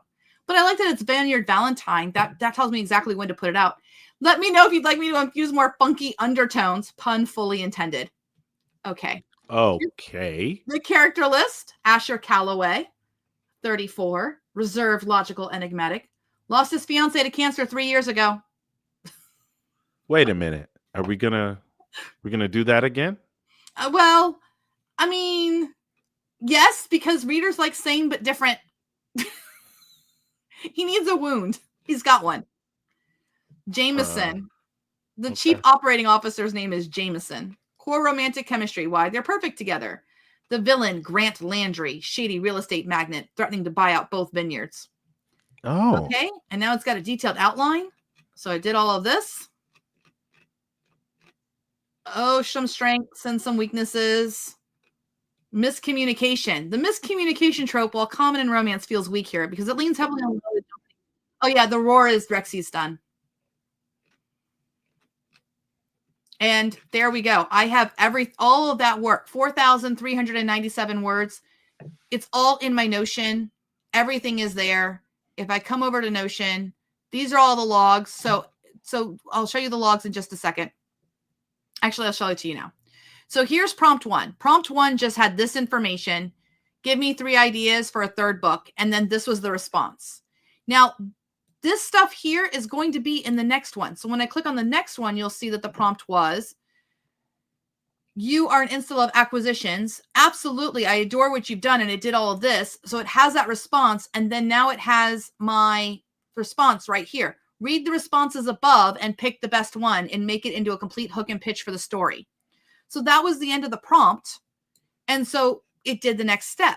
So this is what I mean by the prompt gets longer and longer. The third one, it had all of the ideas. Then it had the hook and pitch. Then it got the read the hook and pitch, write me a detailed character list. And I was like, okay, so now it's making the detailed character list. And so then the fourth one had the character list, and then the fifth one had the outline. So it just gets longer and longer. This was the core functionality of Rexy. And here it all completed. It has everything, all the responses in one. So you could easily take this into it. Like if you don't want to work with Rexy for writing for whatever reason, you can just copy and paste this. I know I hate that, but you could take it to something else.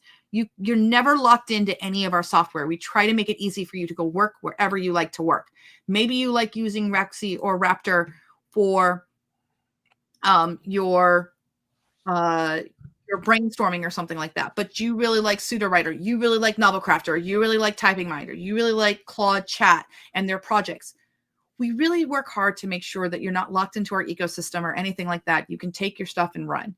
But yeah, I mean, that was pretty quick, I think. 4,000 words? Yeah. Yeah. And the big thing is like from when I clicked the button until this thing was done, because this is where I love timestamps. 1928, 1929. Like it was less than a minute from the first response to the last response for 5 prompts to run. It would take me, Kello, I don't know about you, but it would take me more than a minute to quick draft a list of characters, an outline, a story premise. Yes. Yeah. Everything in the above. Now, our job as the human is to go through that and validate it and make it all okay. So that's what I'm going to do between now and the 9 o'clock session. And To bring that story back for the 9 o'clock session. So we just go ahead and run that as a sequence in Rexy and write the whole damn book. So you're going to absolutely go with that last idea that you just did. We're going to roll probably with it. not. I don't know. I'm going to take a look at it. But basically, you guys saw what I did.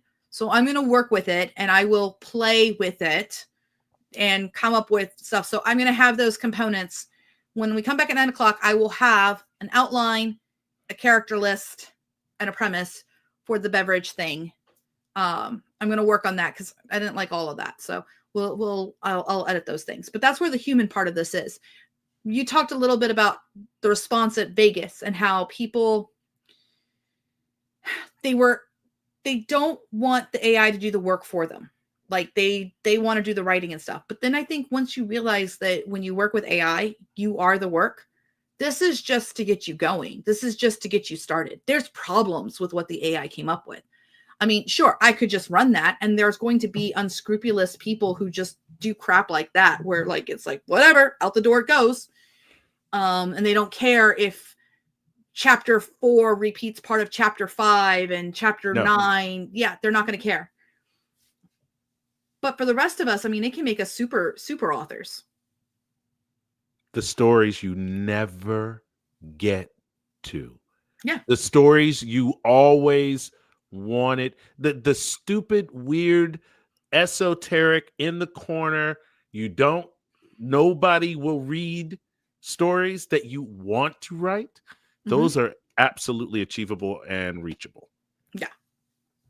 And Plumstone goes, but readers with care. Absolutely. Absolutely. And that's why at the FFA, we really work on prompting to make the AI like get you in the feels. It is an art to learn how to prompt that way. It's not super straightforward either. It's like again, these things happen through experimentation. One of the main things you'll learn at the FFA is that you have to experiment. You have to get your hands dirty. You have to roll up your sleeves and do work. It is not, we're trying to make something that you can push a button and you can have the stories of your dreams just pop out on the other end. But until that moment, and during the process of learning about that moment, we have to do serious knuckle dragging work to understand how this stuff is working. And we have to stay on top of it.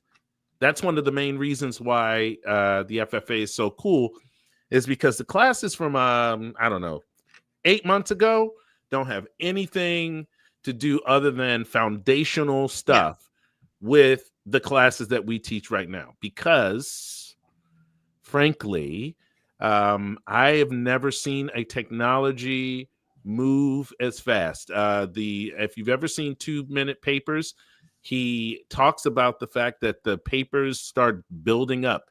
They start every day. There's 100 papers, and then eventually there's 200 papers a day, and there's so much technology going on. So we have to stay on top. Yeah. So when we talk about this, like we are working on a book machine in the sense of that.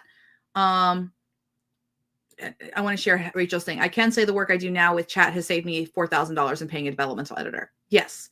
Now, developmental editors are going to have to learn how to use AI to serve more clients faster, because Rachel has the ability to like work with a chat because she's experienced and all that. Not all authors are going to. There are authors who are still going to need developmental editors, but a smart developmental editor will learn how to use AI to work even faster with clients. I've actually had an interview at Author Nation with the National Editors Association, and we had a deep discussion about how developmental editors are going to have to be able to really understand this so that they can get more people taken care of.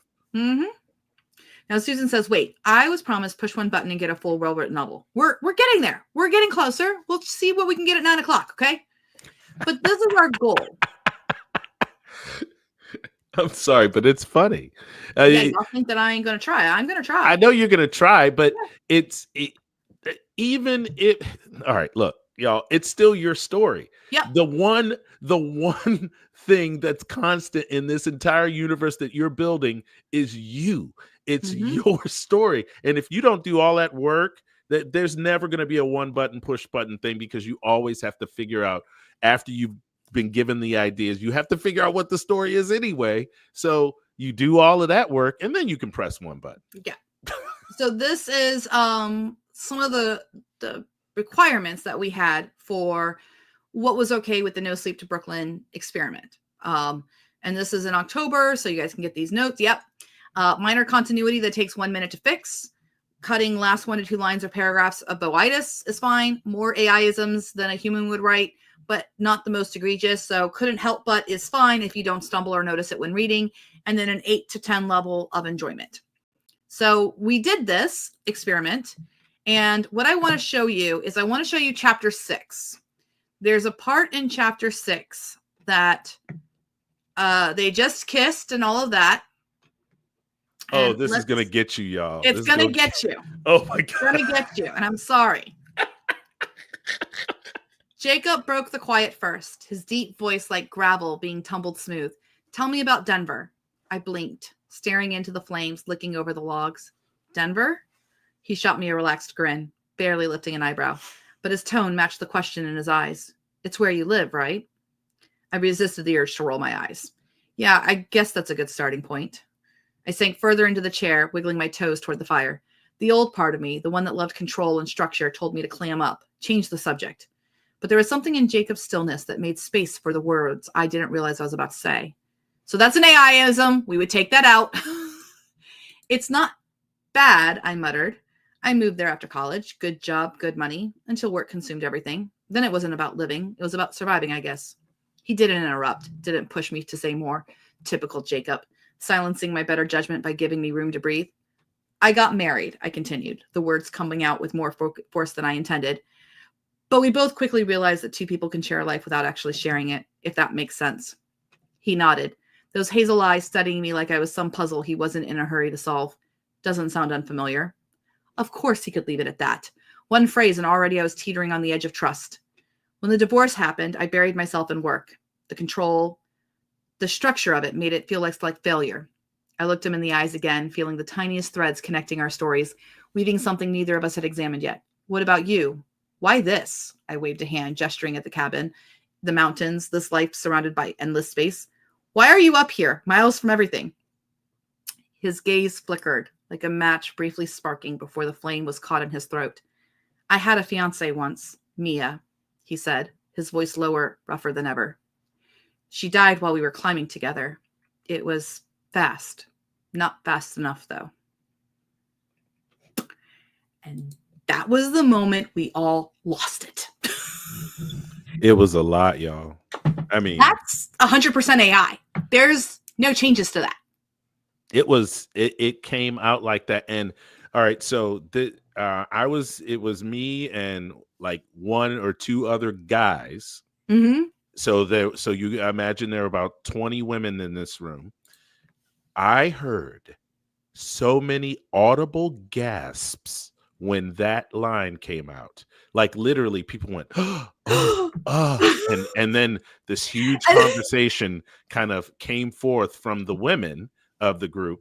And they all were like, I mean, the guys couldn't even get a word in edgewise because it was so poignant. It was so like unexpected. So, I mean, it was rough. It was nasty. It felt like you could see what actually happened. Your imagination like blossomed from the statement. And that's, one of the best. I think I'm getting a call. There we go. Okay. But it's McKinley's like goosebumps just now, and I was there for the original gasp. Yeah, we were all there. And what was funny is that some people in the room took it the other way, took it like he was glad she died, and we're like, "Where did you get that from?" Which was also fascinating to see the dichotomy there. But how did that happen? Well, I shared this while he's taking that call. I will answer a little bit about how that happened. In the prompting for this, we go through all this. So it's a 6-hour session, the No Sleep Till Brooklyn. But and you can read the whole book that we got that day, the 10-6. But in the prompt, it says, readers must care about the characters and want to date the main male lead. Now, this particular line, I have to tell you, I have had more than one engineering type person see this and literally snicker at that line being in the prompt. Like, that's in your prompt? I'm like, yes, really, that's in the prompt. The emotional intelligence and the emotional language has to be in your prompting. When you are writing fiction, it's a robot. It's a robot. It doesn't actually have feelings. You have to tell it what the feelings are. And then the other thing that we changed too is that when this thing came up with the characters, let me go to the characters here, premise and characters, we added one little line here for Jacob. He lost his fiance 10 years ago in a climbing accident. So you take climbing accident plus everybody must swoon over this man, and you get she died. It was fast, but not fast enough. And this poor man had to watch his fiance die. Audible gasps. Yeah. No one believed that it actually found that moment. I was writing a song in Raptor Write like a few days ago, and I kind of went back and forth with Suno, and it wrote a line, and it said it was about a vampire meeting a vampire on the dance floor, and this guy just gets swept up, and one of the last few lines was she taught me that darkness has its own kind of light. And I Aw, went, that's what? so sweet. What is happening? It's a cute And vampire. I know. I mean, and it's just, oh, so so there are these moments that can be achieved if you kind of add those things that an engineer would not, usually do. Yeah. So if you're not, even if you don't join the FFA and you're just watching this live and you're like, what the heck? What was this worth an hour and 45 minutes of my time? When you prompt in other places, consider adding the reader experience that you want them to have. Like say, Dang. like, especially if you're getting stuff that's wooden or just doesn't like, okay, great. There is a battle scene here and it was sword A / sword B and blood and this. But if there's an emotional payoff that the reader should have, add that into your prompting and say, when the reader reads this, they should feel they should feel shocked and surprised at that twist ending. They should feel the tension between these characters, that this fight might pop off at any time. They should be uncomfortable with the awkwardness of this police detective interviewing that character, whatever, and like get deeper with the emotions. Don't just go with happy, sad, like awkwardness. You can really get kooky with it. And if you remember, you can, as you're building these stories and adding these little quirky things, you are almost informing the AI of what personality it should write the actual piece with. So you see it kind of people are always wondering how to get rid of AI-isms. Be specific. Be very specific about how you want your story to actually happen. And then it forces it not to say, well, she thought with determination that this, and then we were all going to do it together. Yeah. If you don't want to start with the sun, then start in media res with them at the store and the clerk accusing them of stealing. Like, you just where to start. In media res just means in the middle of things. It's a Latin phrase that's used in literary stuff in media res, just in the middle of things. Which, by the way, if you type into Raptor and say, hey, I need all of the literary phrases and stuff like that, Raptor works well for that sort of thing. Yeah, it'll tell you. The AI will tell you.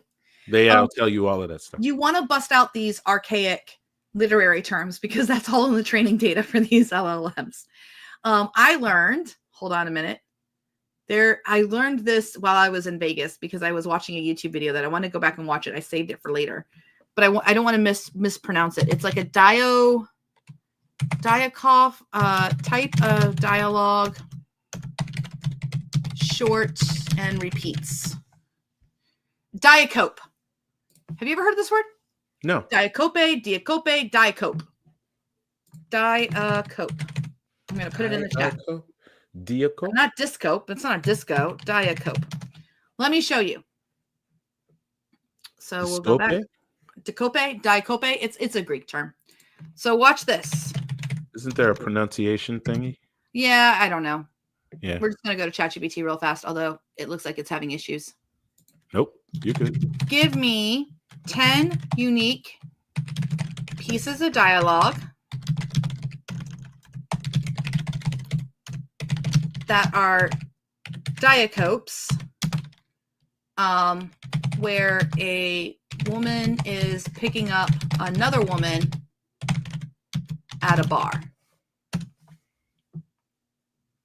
Okay, so diacopes is this. You're stunning, absolutely stunning. I couldn't stop looking at you, just couldn't stop. Is it warm in here, or are you incredibly warm in here? You noticed me, right? You definitely noticed me, right? Literally, a diacope is Bond, James Bond. It is that dialogue. It is literally that piece of dialogue where somebody says something and then repeats it right after. With a little bit of zhuzh in the middle. With a little bit of zhuzh to it. Now, this is different than echolalia, which we talk about a lot in dialogue that happens. And I'll show you that example this is what AI often does. Write for me a short conversation between two women at a bar with bad echolalia in the conversation. Ooh. Yeah. I have really got to up my vocab. Right here. This is a pretty nice place, don't you think? Pretty nice place. Yeah, it's cozy. Cozy is good. Yeah, cozy is good. Good, cozy. Okay, so what brings you here tonight? What brings you here tonight? Wait, what? I just, okay, I had a rough week. Yeah, honestly. So, are you repeating me? No, just rough week. So, this one's a little bit ridiculous, but in most cases, when Like AI a parody. writes, no, it's echolalia is when somebody literally repeats what the last person. No. I mean, the way it's being presented now with so many of them in order, it's almost like a Saturday night sketch or something. Yes, but a lot of times when we read AI writing, it would have these, like, it wasn't very good at writing conversations, so it would be like, I would enter the scene and I would be like, "Hey, Kello, did you go to class?" And then Kello, in a very formal way, would say like, "Hello, Elizabeth. Yeah, class yesterday. Yes, I went to class." Like they're just repeating the exact same words that the other one said, which people do to buy themselves processing time if they have any kind of disability. But it's really bad writing. And it's what a lot of amateur writing has, like very on the nose dialogue. But if you call it on the nose, LLMs don't know what that means, but they do know what echolalia means. So if you say avoid echolalia, then you don't have characters responding back to each other, repeating one another. Hey, here's a question for you, Elizabeth. Yeah. Is there a class in the FFA that possibly encompasses any of this, or do we need to build one? No, there is. There's actually like the writing AI can't do. It's class number. What is it? We go over this in. I should really memorize my numbers. It's in the 300s. Writing. The Elements of Eloquence is a fantastic book for these rhetoric devices. Yes. Blaukrot Supe said. Blackstrop. Thank you. I really got that wrong. Yeah. But Blackkrot soup. Oh, okay. Mm-hmm. Yes. Blackkrot. Yeah, Elements of Eloquence is very great. Awesome rhetoric device. Okay. So there is a class in the FFA. It's like the writing AI can't do. It's in some of the earlier class. It's in one of the earlier classes. Leonard is fine too. Thanks, Leonard. All right, everyone. We are coming up on 2 hours. So your notes are there. The FFA is free for 30 days. We are closing our doors, unfortunately, December 20th for new signups to the Mastermind. That's so we can go run. We got stuff to do. So if you want to go do stuff with us, let's go. Yeah, we busy. We're busy. We have the press to do. We have other. She isn't explaining that very well, because not only the press to do, but everybody's press to do. Yes, there's the whole idea of the press, her and the FFA, the FFP, is because we need to figure out stuff. Experiment, figure out how to use AI to the best of our abilities. We're all trying to get prepped up for agents. We're all trying to get all these things under our belt so that when we unleash these things and weird things happen, we know how to fix them. And so we're doing a lot of things that are going to automate our businesses and make it so that we can be the best author, publisher, entrepreneur that we can possibly be. Yeah. And don't press buttons you don't know what they do. Yeah. I took a couple screenshots. I'll get them on. No, some other people did too. It's okay. It's fine. I'll get better stuff later. It's fine. All right. Be back at 9:00. I think Hello might be back. I will be back you're doing it tomorrow, correct? Yes, tomorrow. Okay, so tomorrow. Yes, I will. I'm going to be eating turkey because I'm on the West Coast. That'll be right in the middle of my football. Anyway. It's all right. My times are off tomorrow morning because of my F1 race. All I have to say is my football team and your football team are having a pretty good year. Yes, all they are. Okay, so the times for tonight, 9:00 tonight, Eastern time. Yep. And then tomorrow is 10:30 a.m. because practice and the sprint race is tomorrow morning. So I will be watching that, which is F1 in Qatar. And you're only doing one time tomorrow? No, there's 3 times tomorrow. I think. Oh, okay, because I will be at the second of the 2. Hold on. Let me find out. And maybe the 3rd if you really, really want me to. I will definitely be at the second one. Gee, Rusafet. Ooh, Hosafat. Uh-huh. Okay. Tomorrow is 10:30 a.m., 4 p.m., and 9 p.m. Eastern. And then Saturday is 11 a.m., 4 p.m., and 9 p.m. And then Sunday is 9 a.m., 4 p.m., and 9 p.m. I tried to move it all around so that everybody's time zones could be accommodated as much as possible. And then on Monday, I will be dead. No, Monday we will roll right into boot camp, and we'll be analyzing and watching the 2005 Pride and Prejudice. So, all right, everybody, and remember, because I'm looking at Blaine's comment up there, planning to join once you get caught up with Author Nation and Holiday Week and all of that stuff. Remember, 30 days. You're getting a 30-day actual. Instead of 7 days with the FFA, you get a whole 30 days to really get to know us, get to know what we're doing, see how we're doing it, and show up to live classes when you sign up. That's really the magic. So come on over. Yep, Susan's got all the times. And like I said, the link and everything will be taken down after December 20th. We are not onboarding. We're going to have our hands full. So happy Thanksgiving. And I hear people listen, it's okay if you can't join the lab, because we're still going to have standalone classes and we're still going to have free YouTubes and we'll still be live on YouTube and stuff. It's just going to change the dynamic so that we don't have to constantly try to sell the mastermind. It's already good to go. It's set. It is what it is. People come and go as they want to, but there'll still be lots of resources. You will have the standalone class thing is a real thing. It's a real project. We're really trying to get it built out so that people don't have to be in the mastermind. No. You can get a lot of the knowledge just in specific, concise, tight-knit classes where it can be you and the instructor. Yeah, I don't think the mastermind is right for everybody. No. It's a lot of, there's some people that don't like instability, don't like, get it to me once you have it figured out. Yeah. That's okay. If you are that person, that's what the standalone courses are for. That way we stop trying to plug those people into the FFA mastermind, and they get frustrated, and rightly so, because their personality is just, I can't handle all these changes. What do you mean? You just did this prompt, but you just changed it. Yes. Yes. No, yes. This is one of the reasons why I dictate my prompts, so that I know what it is in my head. And I can just tell the AI, as opposed to being locked down on specific prompts. That is not me. It can be you, but it's just not me. So. Right.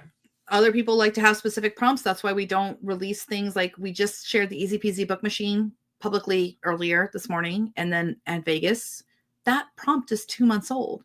We didn't share it until it had been the tires kicked. It ran for 30,000 miles. And we've actually made lots of modifications inside the FFA because some people want to use it in a certain way and other people want to use it in another. And so I've actually sat down in classes and taught people how to do shorter versions of the Easy Peasy Book Machine. Right. Or longer versions, or longer version with the book already half written, and or extra steps inside the actual thing so that you can get an even cleaner version or something different, or you want to do a different type of editorial sort of edit to it, then you can add those things in.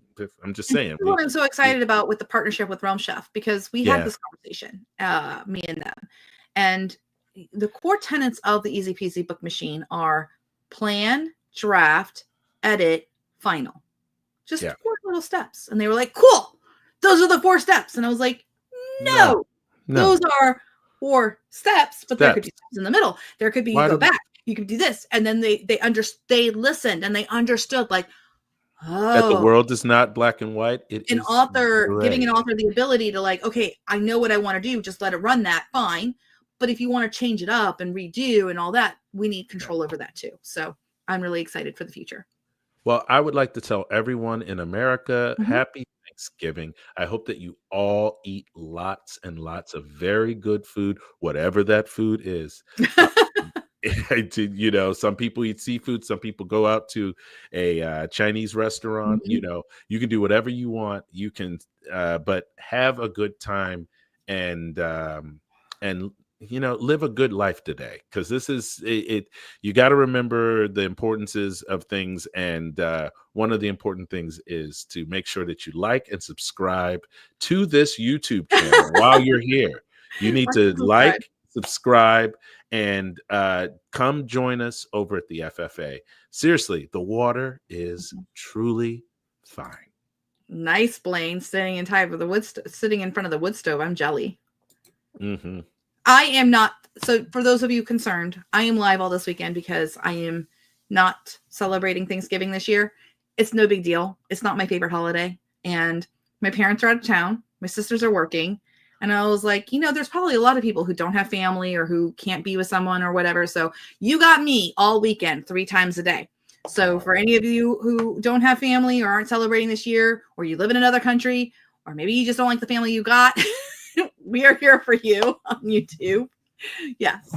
So come on over here. Yeah, especially as the weather's supposed to be bad a lot on the East Coast. All right. So we'll be back I will be back at 9:00. See you guys then. Bye, everybody. Bye.